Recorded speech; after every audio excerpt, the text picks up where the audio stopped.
サイドブレーキが認識しない。このペダル、カーブ調整ができない。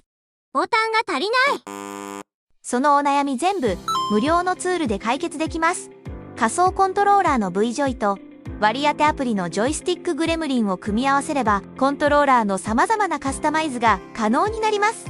この動画ではこれらのアプリの導入から設定方法までを手短に解説します。それでは早速行ってみましょう。まず導入前の準備として他の仮想コントローラーアプリを使っている場合は競合を避けるためにオフにしておいてください。次に V ジョイとジョイスティックグレムリンを概要欄にあるリンクからダウンロードしてください。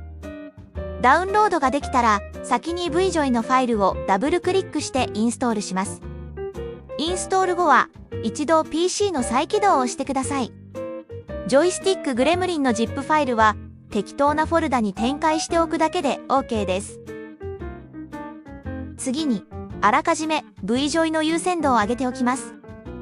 Windows キーと R を同時に押してダイアログを開きます。そこに joy.cpl と入力してエンターキーを押します。するとゲームコントローラーの設定が開くので詳細設定ボタンを押して優先デバイスは V ジョイデバイスを選び OK を押して適用します。これで導入は完了しました。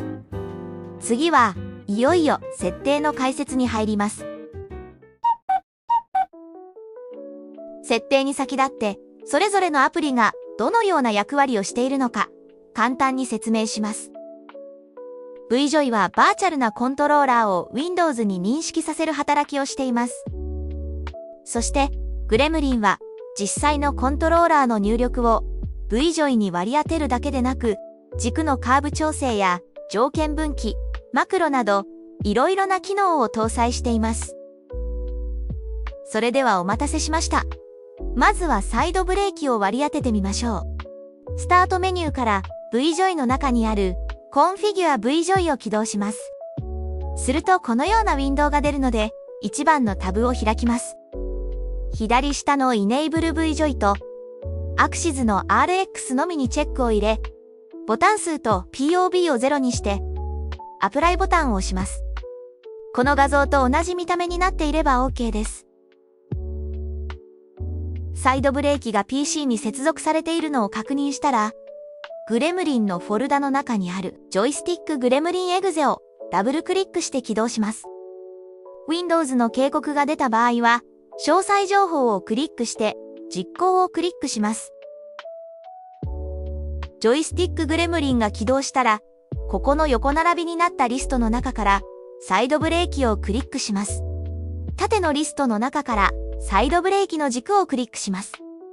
ニューアクションシークエンスのボタンをクリックします。プルダウンメニューは Map to V ジョイを選択し、Add アクションボタンをクリックします。2つのプルダウンメニューが新しく出てくるので、それぞれ V ジョイデバイス1と X ローテーションにしてください。これで設定ができたので、このアイコンをクリックして設定を保存しましょう。保存ができたら、このアイコンをクリックして割り当てを有効化します。アイコンの色が青色になっていれば成功です。なお、V ジョイは PC と一緒に起動しますが、グレムリンは手動で起動して有効化する必要がありますのでご注意ください。これでゲーム側で認識されるはずです。お疲れ様でした。続いて応用編です。軸のカーブの調整方法について簡単に説明します。レスポンスカーブを選択してAdd アクションボタンを押すとカーブを調整するセクションが出てきます。このアイコンを上にドラッグしてMap to V ジョイのセクションより上に来るようにしてください。キュービックスプラインを選択。線の上でダブルクリック、ポイントをドラッグして調整しましょう。私が確認したときはゲームを起動しながらでも調整ができてすごく便利でした。続いて応用編その2、軸やボタンの増やし方について簡単に説明します。Configure V ジョイを開いてアクシズのチェックを増やすと軸を増やすことができます。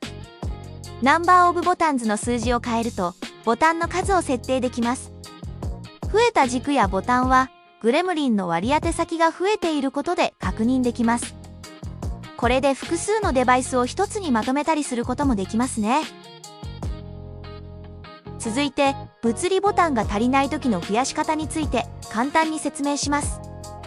コンディションというアクションを追加すると、条件分岐を作成できます。例えば、この画像の設定は、10番のボタンをトリガーにして、1番のボタンの割り当て先を変えています。これを使うと、ボタン1つをファンクションキーとして犠牲にすることで、残りのボタン数を倍にできちゃいます。夢が広がりますね。さて、V-Joy とグレムリンの使い方を簡単にご紹介させていただきましたが、いかがだったでしょうか。拙い解説でしたが、何か皆さんのお役に立てたら幸いです。それでは最後までご視聴いただき、ありがとうございました。